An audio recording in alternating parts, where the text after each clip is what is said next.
છે કે આ બધા પછી સાથે તો રહેવું છે. Most of the people are not ready to change the status quo that is given to them. You don't want it. Then why not we live happily? Why not we make a relationship which is worthwhile living in? બે માણસો પરણે તો શું કામ કરે? એકબીજાને તકલીફ આપવા? એવું તો ખાલી એકતા કપૂરની સિરિયલમાં થાય છે. ક્યાંય કે હું એને બરબાદ કરી નાખીશ માટે હું એની સાથે લગ્ન કરવું છે, એમને પણ થઈ શકે. એને માટે લગ્ન કરવાની જરૂર નથી. But when two people get married, they have such dreams to get old together, to have children.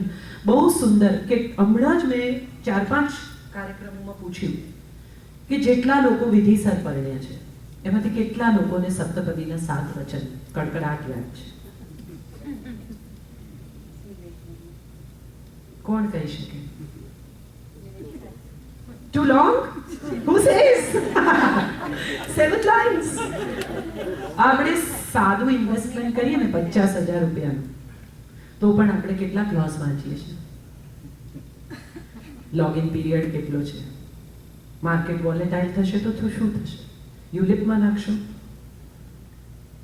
અને એ બધા પછી આપણે સહી કરીએ છીએ 50,000 સિમ્પલ અમાઉન્ટ, તમારા માટે તો $1,000.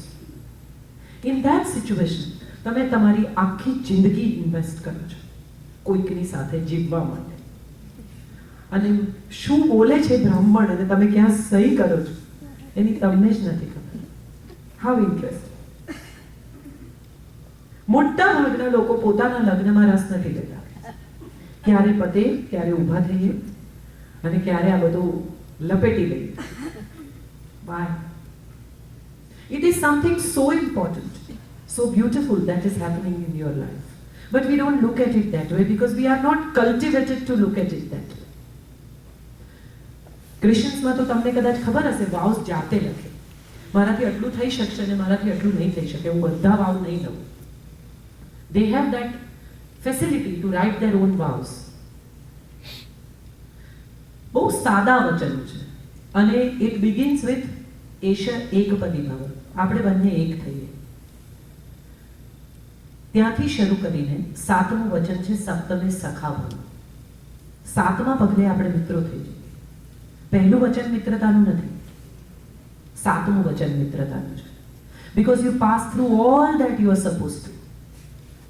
આપણે સાથે મળીને પશુપાલન કરીએ, આપણે સાથે મળીને પ્રજાપાલન કરીએ, આપણે સાથે મળીને ઋતુના સુખ ભોગવીએ, આપણે સુખ દુઃખમાં એકબીજાનો સાથ આપીએ.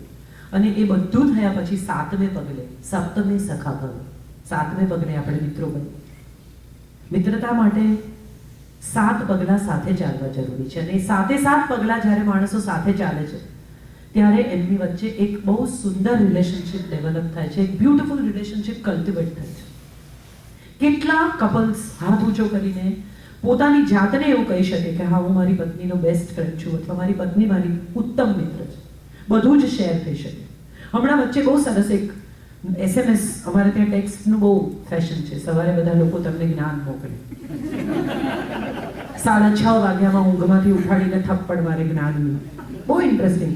અને ઊંઘમાંથી ઉઠો ત્યારે 6-7 મેસેજ તમારી રાહ જોતા હોય કે તમે જો સાયલેન્ટ પર મૂકીને ન સૂઈ ગયા હો તો તમે મર્યા જ નહીં. એમાં એક બહુ સરસ મેસેજ હતો કે 2 people when they decide to be together there is no problem. Only problem is when they try to become one, and rather higher problem is when they decide to become which one. એક થાય ત્યાં સુધી એ વાંધો નથી, પણ બેમાંથી એક કોણ એ નક્કી કરવાનો વારો આવે ત્યારે પ્રશ્ન થાય છે. કેમ? કારણ કે એકબીજાની પર્સનાલિટીને એકબીજામાં ઓગાળીને જીવવાનો વારો આવી જાય છે. ઈચ્છા છે બંને હું કહું તેમ કર. મેં હમણાં એક લેખ લખેલો વિથ સેડ કે આઈ લવ યુ માટે હું કહું છું એમ કર.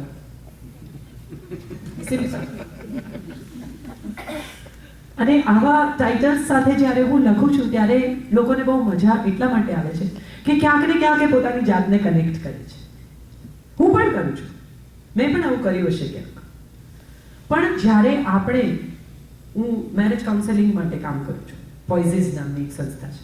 એટલે બહુ સરસ દાખલો, બહુ બ્યુટીફુલ. મારી જિંદગીમાં આનાથી બેસ્ટ દાખલો મેં નથી જોયો.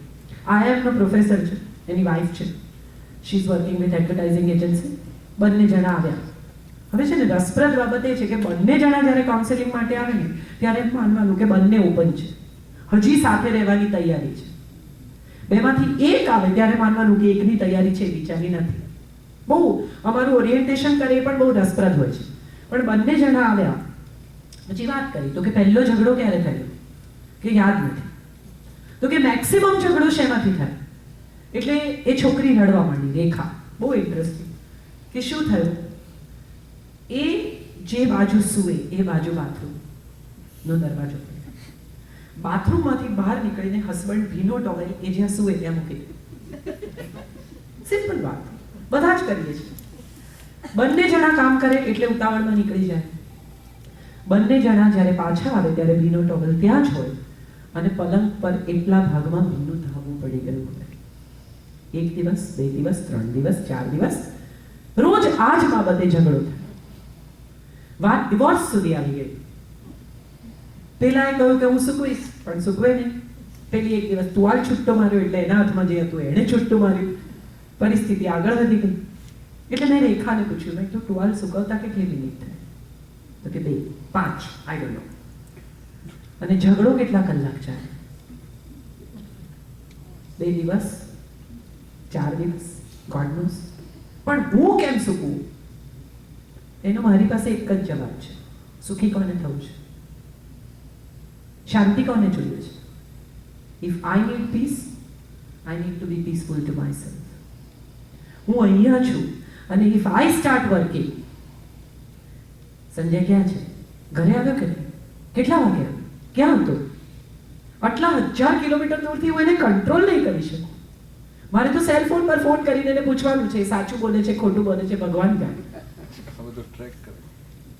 હા, ટ્રેક પણ થઈ શકે છે, ચીપ છે હવે તો તમારે ત્યાં. પણ why would you do that? મારો સવાલ માત્ર એક જ છે કે આ કરવું કેમ પડે છે? હમણાં એક બીજો પણ બહુ સરસ એસએમએસ હતો કે પત્ની સૌથી મોટું અસત્ય લગ્ન જીવનમાં કયું બોલે છે? તો કે તમે સાચું બોલો, હું તમને માફ કરી દઈશ.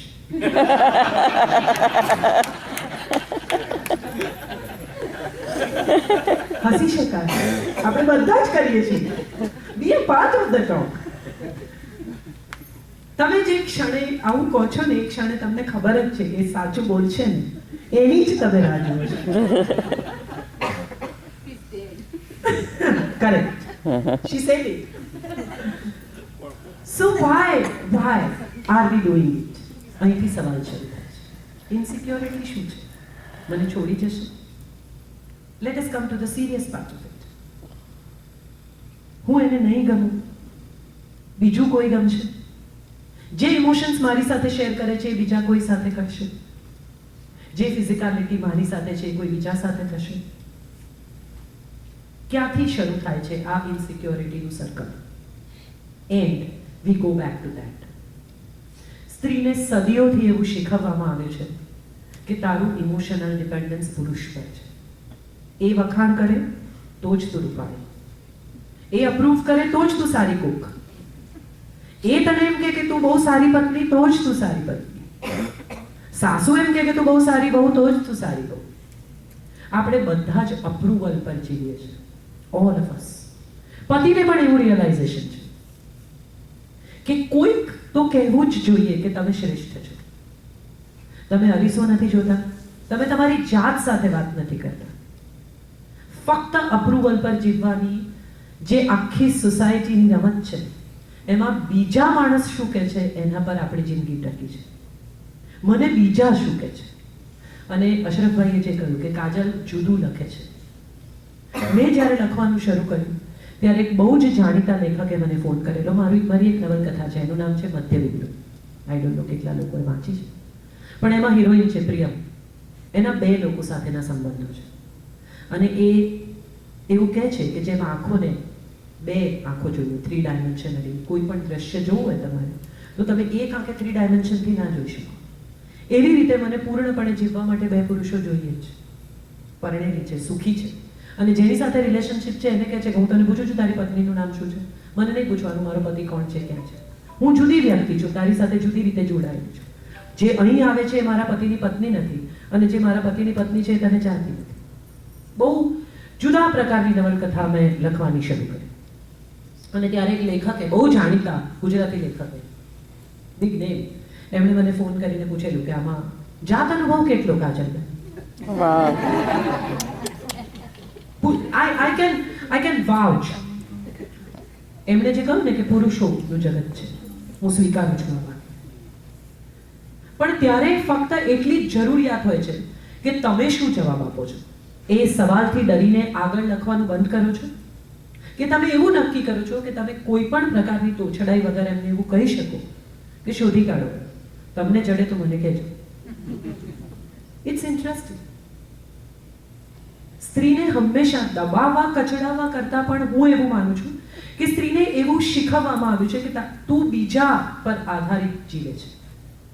તારી આખી ડિપેન્ડન્સ, ઇકોનોમિકલ ઇન્ડિપેન્ડન્સ બહુ બધી માઓ શીખવે છે, ઇમોશનલ ઇન્ડિપેન્ડન્સ કોઈ શીખવતું નથી. અને ઇમોશનલ ઇન્ડિપેન્ડન્સ બહુ જ અગત્યનું છે. મને શું કરવા કોઈની જરૂર પડે સુખી થવા માટે. My happiness is completely dependent on me, my self. હું ગમે ત્યાં ખુશ થઈ શકું, હું ગમે તે રીતે ખુશ રહી શકું.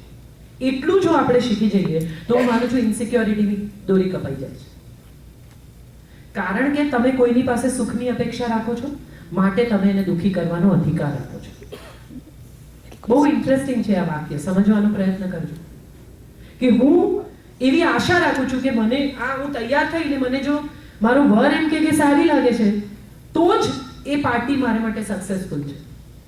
એ સિવાય હું સારી કુક છું, સારી હોસ્ટ છું, સારી પત્ની છું, સારી દેખાઉં છું, આ કશાયની મારા પોતાના માટે કોઈ મહત્તા જ નથી. હું મારી જાતને કશું કહી શકતી જ નહીં. આપણે આપણા સારા મિત્ર નથી. આપણે એક સારા મિત્રની જરૂર પડે છે બહાર. આપણે કોઈકમાં કન્ફાઇડ કરવું પડે છે. બક્ષી સાહેબે લખ્યું છે કે માણસ એકલો દુઃખી થઈ શકે, સુખી થવા માટે બીજા એક માણસની જરૂર પડે. કેમ? કારણ કે તમે એના કમ્પેરિઝનમાં નક્કી કરો કે હું સુખી છું. બહુ ઇન્ટરેસ્ટિંગ છે આ. પેલા કરતા હું સુખી છું. હું સુખી છું એ બહુ અગત્યનું વાક્ય નથી. અગત્યનું વાક્ય એ છે કે પેલા માણસ કરતા હું સુખી છું.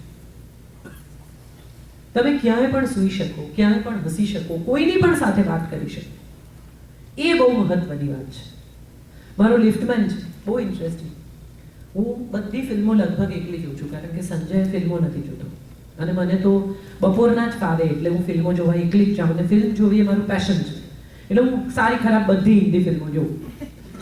સો હું રોજ જ, એટલે every time I go alone by my self, તો ત્યાં એક લિફ્ટમેન છે થિયેટર, એ રોજ જોઈએ જ્યારે પણ હું જાઉં, એક ટિકિટ હાથમાં હોય ને આઈ ગો. એટલે એક દિવસ એણે હિંમત કરી કે મેડમ આપ અકેલી જાતે इतनी है सब पिक्चर, चलो तुम आना चाहते हो? એટલે મને કહે છે કે નહીં अभी तो ड्यूटी है. He took it so seriously. So then he said कि आपके साथ कोई नहीं चाहता. तू नहीं जाता, मैं अकेली जाती. ધીમે ધીમે I started talking to him. I realized કે એકલો રહે છે, 8 જણા એક નાના એક રૂમમાં રહે છે. Sometimes when I decide to go, I get some food for him. ધીરે ધીરે દોસ્તી થઈ. પછી અચાનક દેખાતો બંધ થઈ ગયો. 1.5 વર્ષ સુધી I didn't see him. I had given him my card one of the days. आप क्या करती हैं? तो मैंने कहा I write, this is my card. I forgot him. He must have also forgotten me. 1.5 વર્ષ પછી એક દિવસ એ માણસ મારી ઓફિસમાં આવ્યો मिठाई लेने. सर घर गया था, शादी हो गई, तो मैं आपके लिए मिठाई लेके आया. What relationship I have with him? Why would he remember me? But I treated him a human being. I treated him not like a liftman.